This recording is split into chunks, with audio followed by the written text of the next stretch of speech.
It was supposed to be a normal flight, just another routine trip across the country. She sat in seat 7F, a window seat tucked near the wing, with nothing more than a backpack and a jacket folded over her lap. Most of the passengers around her didn't even glance her way. They were too busy with their phones, books, or sipping coffee handed to them by tired flight attendants. She was quiet, observant, and calm.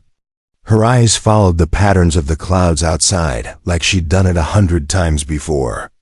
Maybe more. No one knew who she was, and that was exactly how she liked it. The plane cruised steadily at 31,000 feet. The captain made his usual announcements in a friendly voice, telling everyone to sit back, relax, and enjoy the flight. A baby cried a few rows behind her, and someone sneezed loudly from the aisle seat. The normal sounds of a commercial flight filled the cabin. Nothing seemed unusual, but in seat 7F, something was different. She wasn't just any traveler. There was a history behind those quiet eyes and steady hands. Something that couldn't be seen by looking at her plain clothes or soft expression. Beneath her calm exterior was someone who had lived a life many wouldn't believe. 30 minutes into the flight, turbulence struck, not too harsh, but enough to make some nervous passengers grip the armrests tighter. She didn't move. Her hand gently rested on the tray table, fingertips tapping slowly, like she was counting the bumps in the air like old friends. Then came a voice from the cockpit, not panic, but tension. The captain spoke, just a few words, enough to cause heads to turn and hearts to race. "Ladies and gentlemen, we're having a minor technical issue. Please remain calm. We're in contact with air traffic control." Passengers looked around, whispering, asking each other if everything was okay. The flight attendants kept smiling, but their movements were sharp, rehearsed, and slightly too quick, the kind of quick that said they were trying not to look worried. She listened closely, not reacting like the others. Her ears picked up on things most people missed: the small change in tone, the exact words, the static in the background. Her fingers stopped tapping. She took a slow breath, then quietly reached down and unzipped her bag. Inside was a small plain black case. She opened it just enough to reveal a radio earpiece and something else, an ID badge that wasn't supposed to be used anymore, not unless things got very, very serious. She looked out the window again, then closed her eyes for a brief moment, like making a decision she hadn't planned on making today. Her hand reached up and pressed the call button above her seat. A soft ding sounded, and within seconds a flight attendant appeared beside her, smiling nervously. "Yes, ma'am, how can I help you?" The attendant asked. "I need to speak to the captain," she said calmly, quietly, but with a tone that made the attendant freeze for half a second. "Right now," the attendant blinked. "I'm sorry, but..." She didn't argue. She reached into her jacket and pulled the ID badge out, just enough for the attendant to see. Not long, not flashy, just a quick flash that made the color drain from the attendant's face. "Right away," the attendant said. Already moving down the aisle, passengers nearby looked confused. A few whispered, but she remained still. She didn't look around or try to explain. She just sat there, calm, ready. It took less than a minute. The cockpit door opened, and the co-pilot came out. Looking over the heads of the passengers, his eyes landed on her, and his posture straightened immediately. He gave a short nod, then held the door open for her. She stood, slung her backpack over one shoulder, and walked quietly toward the front. People turned to look, but no one said anything. She didn't look back. She disappeared behind the cockpit door like she had always belonged there. Inside, the pilots were focused, the captain sweating slightly as he adjusted dials and spoke into the radio. She didn't waste time. She reached for the backup frequency, changed the channel manually, and spoke into the mic in a voice that hadn't been heard over military airwaves in nearly 3 years. "Skywatch, this is Echo 9 Delta, transmitting emergency assist code 217. Request immediate tactical support from any assets in proximity. There was silence. Then a sharp response. Echo 9 Delta. Confirm identity. She gave her old call sign. One she hadn't spoken since stepping away from the field after the accident. The line went quiet for a few beats. Then came the reply that sent chills down the captain's spine. Confirmed. Welcome back, Echo 9 Delta. 2 A-10s en route. ETA 5 minutes. The captain looked at her. Eyes wide. Breath shallow. Who are you? She didn't smile. She just adjusted the headset and said, just someone in seat 7F. Asterisk.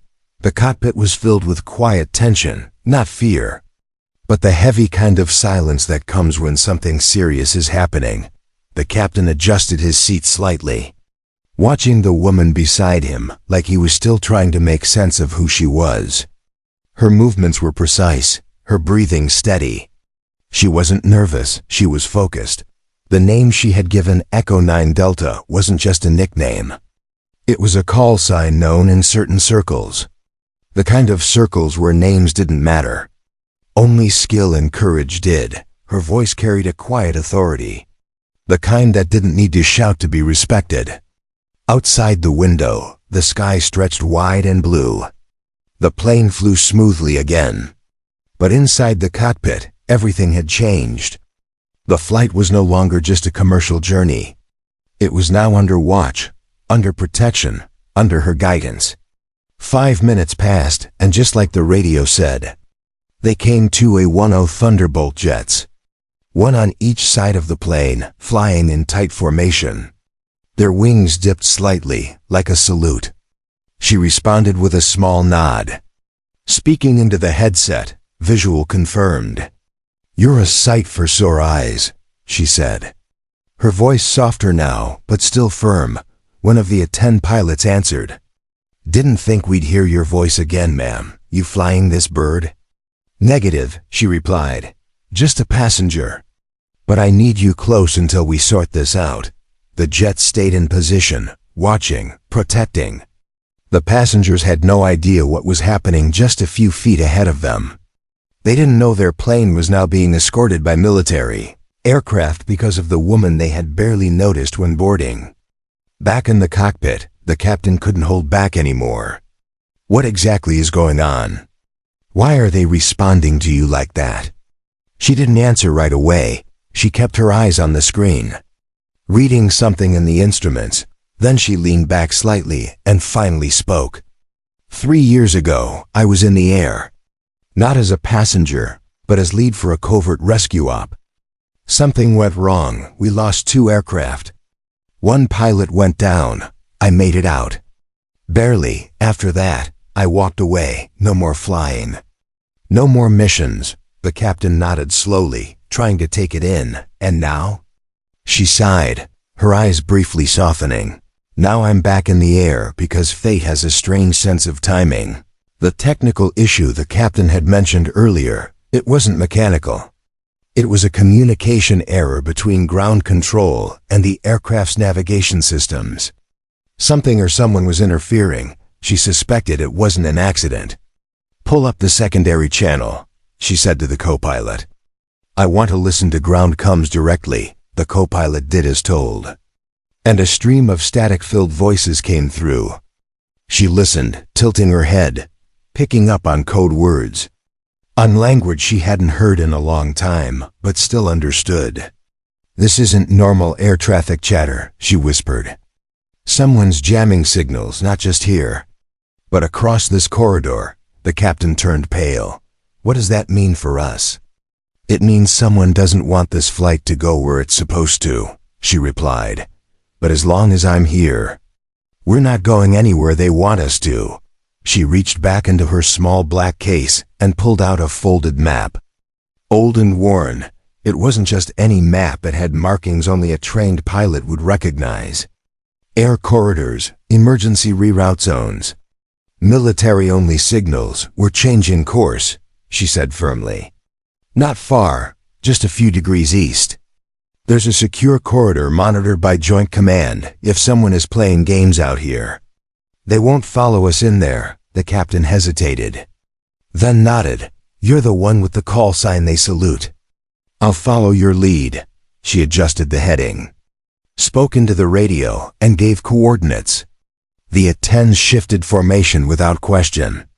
Tighter now, closer, back in seat 7F, her bag remained tucked neatly under the seat. Her jacket still folded the way she left it, from the outside. It looked like she was just another passenger, quietly enjoying her flight, but now the plane was flying a new path. Guided not by autopilot or tower instructions, but by a woman who had once vanished from the skies, only to return when the world needed her voice again. The sky was calm, but the tension inside the cockpit kept growing. The captain kept glancing over, not at the instruments, but at her, trying to understand how someone so quiet, so unnoticed in the crowd, could suddenly take control like this. She didn't speak unless she needed to. And when she did, people listened. The A-10 stayed close, their silver wings glowing in the sunlight. One of the pilots radioed again, voice full of respect. "Echo 9 Delta. Request confirmation. Are you taking tactical lead for this flight?" She paused, the weight of the question sitting heavily in the space between heartbeats. She hadn't worn the headset in years, hadn't flown under that call sign since the day she left her old life behind. But the moment she heard interference in the comms, the moment her instincts kicked in, she knew the skies weren't done with her yet. "Affirmative," she answered, her voice steady. "I'm assuming lead until we're safe." Back in the passenger cabin, people started to notice something. The flight attendants were unusually quiet. They walked the aisles with urgency in their steps, whispering into small radios clipped to their waists.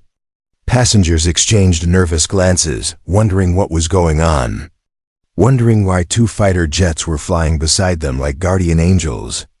In seat 24C, an elderly man leaned toward the window, blinking in disbelief. "Are those military jets?" he whispered to his wife. In 19A, a teenager started recording on her phone, pointing the camera out the window and whispering excitedly. There's something going on, but no one knew the full story. Not yet. In the cockpit, she had already switched frequencies again, this time scanning encrypted bands only certain people had access to. Her fingers moved fast across the controls, her eyes narrowing as she caught fragments of strange chatter. Target. Match signal. Confirm beacon. She froze, her heart skipped once, twice, her fingers tightened around the headset mic. "They're tracking this aircraft," she whispered. The captain leaned forward. "Who is?" She didn't answer directly. Instead, she opened the old map again, pressing her finger to a small symbol near the eastern edge of their flight path. "There's an airbase here, unmarked to the public, but active. If we enter its zone, they'll respond. They have the ability to scramble response jets or shut down signals. We need to reach that bubble." The co-pilot hesitated. "That's a restricted zone. They don't allow commercial air." "They will if I ask," she said calmly. "They know me." She adjusted the channel and keyed in a code, a long string of numbers she never thought she'd use again. Then she spoke clearly. "This is Echo 9 Delta.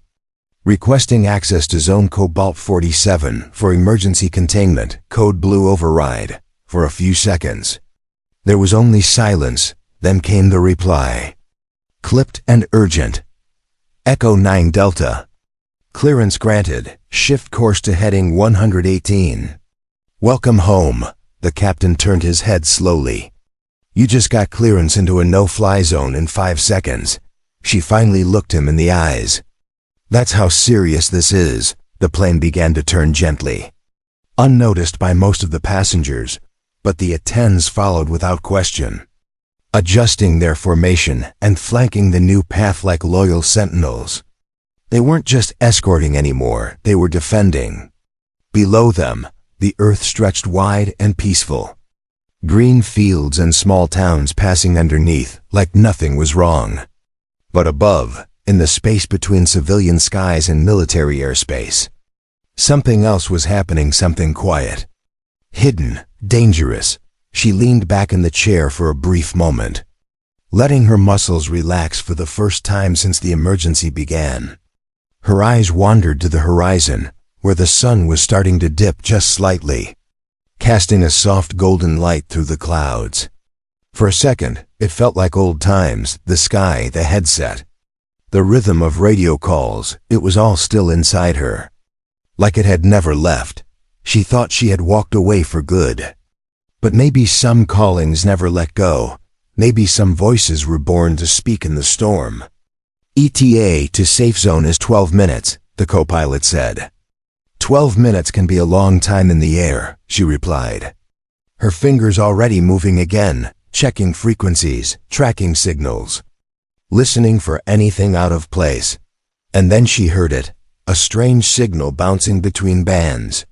Mast under static, short, clipped, but there, Unit Delta. Target confirmed. Priority high. She frowned, eyes narrowing, her breath caught in her throat. They're not jamming us, she said softly. They're targeting someone on this plane, asterisk. She sat still for a moment, her mind racing faster than the engines roaring outside. The voice on the intercepted frequency wasn't general interference. It wasn't someone trying to hijack a route or cause panic. It was tactical. It was deliberate. And worst of all, it was coming from the ground, not from another aircraft. Her hand hovered near the volume dial, turning it slowly, trying to catch every word hidden beneath the static. The phrases repeated again, cold and robotic. Unit Delta. Target confirmed. On board, priority high. Prepare recovery on landing. She closed her eyes, piecing it together like a puzzle she didn't want to solve. Someone down there wasn't after the plane, they were after someone inside it. The aircraft was just the stage. The target was a person sitting behind her, quietly living their life, unaware that someone had marked them. She opened her eyes and turned to the captain. Her voice low but sharp. This isn't a random attack. Someone on this plane is being hunted. And they don't know it. The captain's mouth went dry. What do we do? She stood up, unbuckled her headset, and grabbed a slim tablet from her backpack. The device lit up with a tap, showing a list of passengers, something she had downloaded earlier when she tapped into the secure system. She had only skimmed it then, but now she looked closer. Row by row, name by name, nothing stood out, until she saw one single detail that stopped her cold. Seat 7F was a mistake, she whispered. The captain looked confused. What do you mean? I wasn't supposed to be in that seat, she said. I switched with someone, a younger woman. Early 20s, nervous. She asked if I'd trade because she wanted to sit near the wing, less turbulence. She said, and where is she now? 27C, she said quickly, scanning the seating chart. That's who they're after. She didn't wait. She handed the controls back to the pilots and stepped into the cabin again. The door opened with a soft click, and the noise of the passengers washed over her like a wave. Laughter, whispers, the occasional cough. All so normal, all so unaware, she moved with quiet urgency, walking down the aisle with her head slightly lowered, blending in as best she could as she neared the back. She spotted the girl sitting alone, earbuds in, looking out the window like nothing was wrong. Her body language was relaxed, but her eyes were distant, like she was running from something even she didn't fully understand. She knelt beside the seat and tapped the girl gently on the arm. The girl turned, surprised, pulling out one earbud. Yes? Did anyone give you this ticket? She asked softly, or did you buy it yourself? The girl looked confused. It was gifted to me. I got it through a scholarship fund. They said it was for students heading to interviews abroad. The woman nodded slowly, not showing the alarm rising inside her.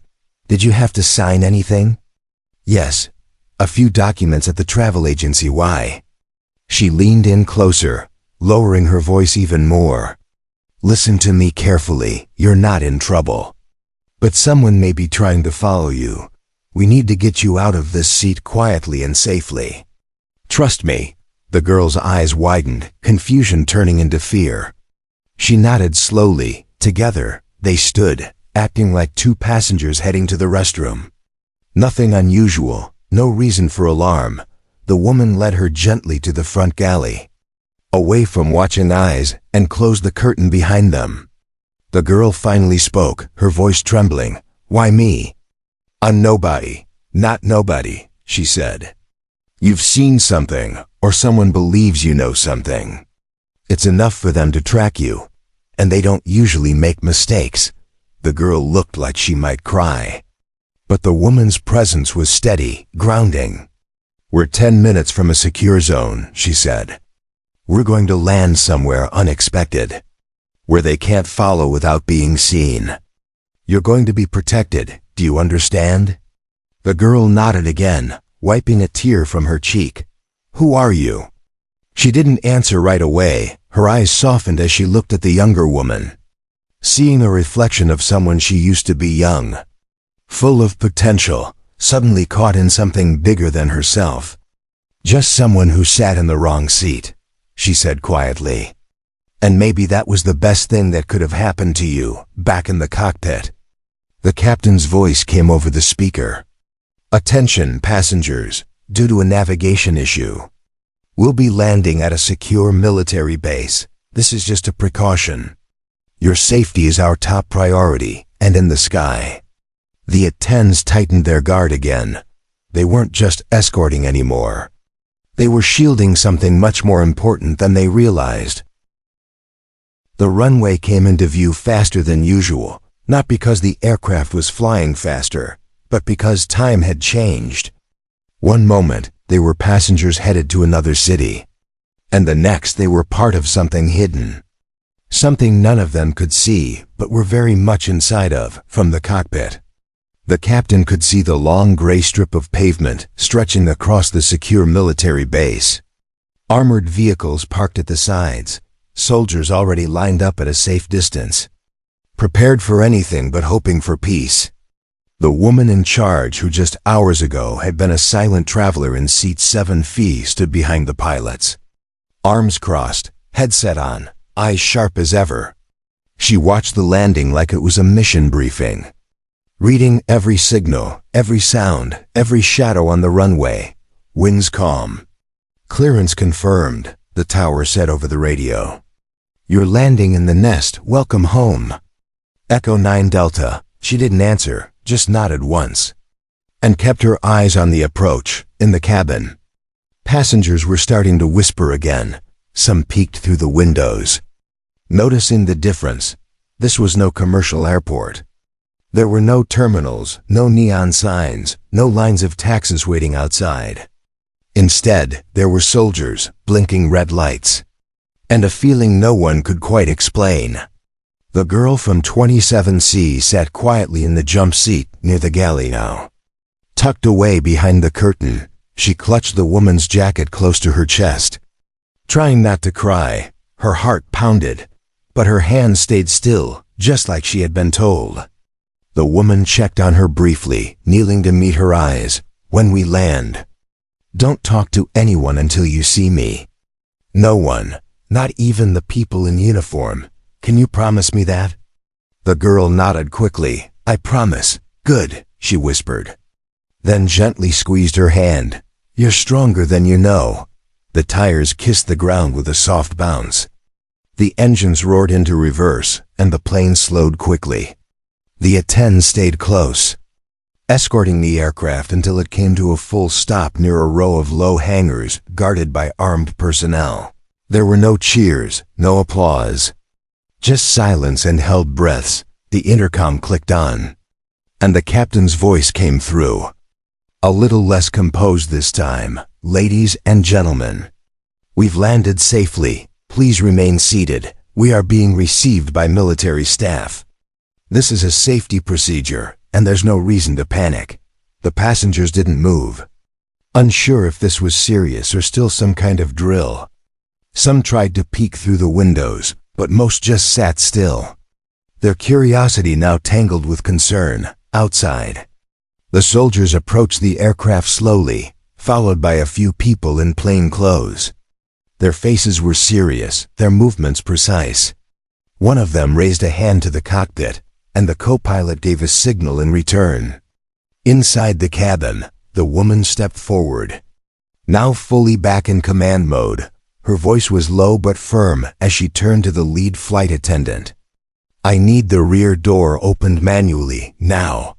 The attendant nodded without hesitation and moved quickly toward the back. Then, the woman returned to the girl, pulled the curtain gently, and helped her to her feet. "It's time," she said quietly. "Where are we going?" The girl asked, her voice barely a whisper. "Somewhere safe," she replied.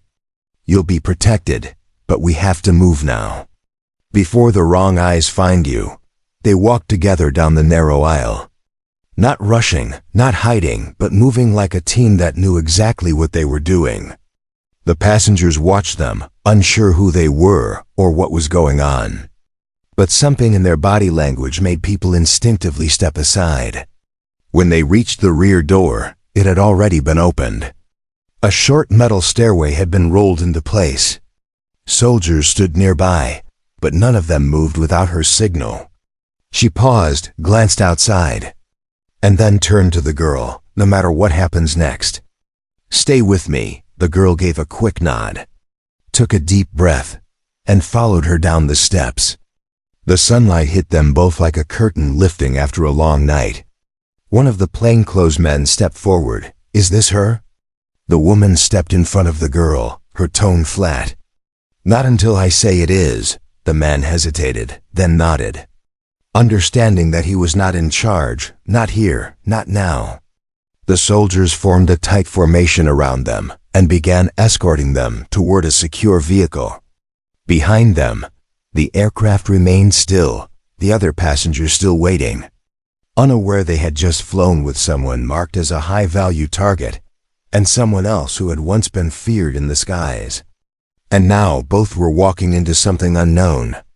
But this time not alone. Asterisk. The vehicle doors slammed shut behind them with a heavy sound that seemed to seal the world outside, inside. It was quiet except for the hum of the engine and the gentle rumble of armored wheels rolling across the base runway.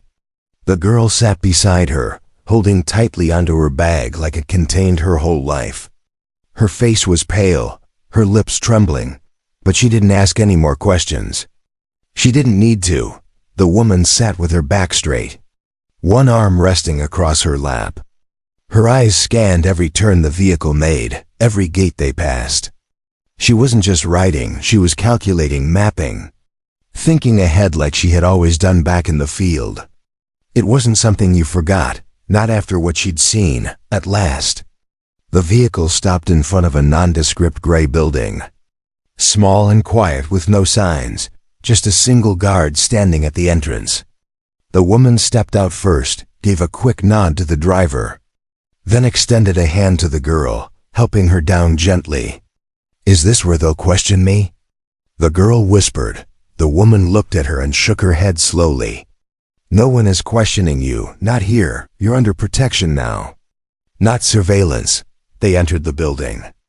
And inside it was brighter than expected, clean and quiet. A woman in a navy uniform approached and led them down a hallway into a private room. Inside was a table, 2 chairs, and a folder already waiting at the center of the table. The woman sat first, then motioned for the girl to sit beside her. Then she opened the folder and scanned the document inside, her jaw clenched slightly. "This isn't about what you've done," she said gently to the girl. "It's about what you know, even if you don't realize it yet." The girl looked confused. "I told you I'm just a student. I was going for an interview, that's all." "You were." "I believe you," she said softly. "But someone connected to your travel, maybe someone who handled your application. Your approval, your ticket was part of something else. And they thought they could use you without you knowing. But why me?" The girl asked again, her voice cracking. "Why target me?" The woman leaned back in her chair, her voice calm but heavy with memory. "Because that's how they work. They find people who won't be noticed, who travel quietly, who don't raise alarms. They attach hidden devices, signals, sometimes even data, and let them move through borders like ghosts. You weren't carrying information, you were the signal. You were the bait. The girl's hands shook now, her bag sliding off her lap as she covered her face. I didn't ask for this. No one ever does, the woman said gently. But that doesn't mean you're powerless. A knock came on the door, and the uniformed officer entered again. This time handing over another file. The woman flipped it open, scanned the first page, and sighed. They found something, she said. In your luggage, sewn into the lining, you didn't know. But it had coordinates, encrypted files, and one tracking beacon. The girl's eyes widened in shock. So I really was the target? Yes, she said. And they would have never found you if I hadn't switched seats with you. The girl looked at her. Really looked at her. Why did you switch with me? You didn't even know me. The woman smiled faintly. The first real smile since all this began. Sometimes the universe nudges us. You looked nervous, and I didn't want to argue. But maybe it wasn't chance. Maybe it was meant to be. The girl didn't respond. But something in her shoulders softened for the first time. She wasn't just afraid, she was beginning to feel safe. Another knock, this time louder. The door opened, and a man in a darker uniform stepped in. He nodded to the woman, then looked at the girl. She's been cleared, he said. We'll move her to a safe location under federal protection. But we'll need you to provide escort for the first stage of transfer. The woman stood, her voice steady. She's not going anywhere alone. As they walked out together, the sun was setting over the runway, casting long shadows behind them. The sky was golden, almost peaceful again. But both knew peace was never guaranteed. Sometimes it had to be earned, and sometimes it followed the voice of someone who was never supposed to fly again, but did. The sun dipped behind the horizon as the convoy rolled forward. The girl sat quietly in the back seat of the lead vehicle, her hands no longer shaking. She still didn't fully understand everything that had happened. But she understood one thing clearly now: she wasn't alone. Beside her, the woman stared out the window, her profile lit by the fading light. She wasn't watching the road, she was listening. Her ears tuned to frequencies only a few people ever trained to hear, her instincts still sharp. Even after all these years away from the field, in front of them, the airfield stretched out like a quiet fortress. Rows of silent aircraft sat parked like steel giants waiting to rise again. It should have felt tense, heavy, but instead, it felt like the safest place on Earth. As they neared the end of the runway, a voice crackled through the radio, low and respectful. Echo 9 Delta. Request confirmation. Are you on site and secure? She picked up the mic, paused for a breath, then replied, Affirmative, package is secure. Transfer will begin shortly. There was a short silence on the other end. Then came a reply in a voice she hadn't heard in years. Didn't think I'd ever hear your voice over these channels again. Welcome back, ma'am, she smiled faintly, but said nothing, just stared out at the dusk sky as if listening to the silence between the words. They pulled to a stop near a waiting jet small. Fast, government-owned, and guarded by soldiers on every side. A second team was already waiting to take the girl the rest of the way to a location unknown to all but a few. Somewhere safe, somewhere invisible. The girl hesitated at the vehicle door, looking back at the woman who had pulled her from the middle of nowhere and somehow saved her life. Will I ever see you again? She asked quietly. The woman looked at her with calm eyes. Maybe, but even if you don't, you'll know I was there when it mattered. The girl nodded slowly, then reached out and hugged her. It was quick, almost shy, but full of emotion. The woman didn't flinch, she accepted it, returned it with one arm, then gently let go. She watched as the girl climbed the steps and disappeared into the jet. The engines began to hum low, A soft wind rolled across the tarmac as the aircraft started to taxi away. The sun was gone now, but the sky still held a pale orange glow. The woman turned to head back toward the operations building when another voice came through her earpiece. Echo 9 Delta, stand by, incoming flyby. You might want to take a look. She stopped in her tracks, looking up. A moment later, they appeared, two A-10 slicing through the fading sky. Engines rumbling like distant thunder. They weren't part of the transfer anymore. But they had one more message to send as they passed overhead. Both jets dipped their wings in perfect unison. A salute, not to a captain, not to a commander, but to a voice that had once commanded the skies and today, without firing a shot, saved a life. She stood there, still as stone. Her face unreadable, but her heart beating fast. It wasn't pride that filled her chest, it was peace.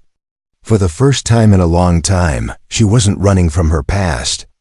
She had stepped back into the fire, and she had walked out still standing. She reached into her jacket pocket and pulled out the old ID badge. Worn and faded, she looked at it for a long moment. Then slowly, she tucked it away again. She wasn't done yet. Maybe she'd never be, back on the main runway. Another plane was preparing for takeoff, the same commercial flight. She had boarded hours ago as a nameless face in seat 7F. The captain had requested her return, and the passengers were still on board. Waiting, curious, unaware of what had truly happened. She smiled as she watched the aircraft light up its engines again. Ready to return to its peaceful course. She wouldn't be boarding it again, not today. Her mission was over, and her place was here now. As the roar of the departing jet filled the sky, she turned away, walking slowly back toward the quiet hangar. Her footsteps soft on the pavement. The world would never know her name. They'd never hear the full story, but somewhere high above, two A-10 pilots still flew their pattern. And they would never forget the quiet passenger in seat 7F.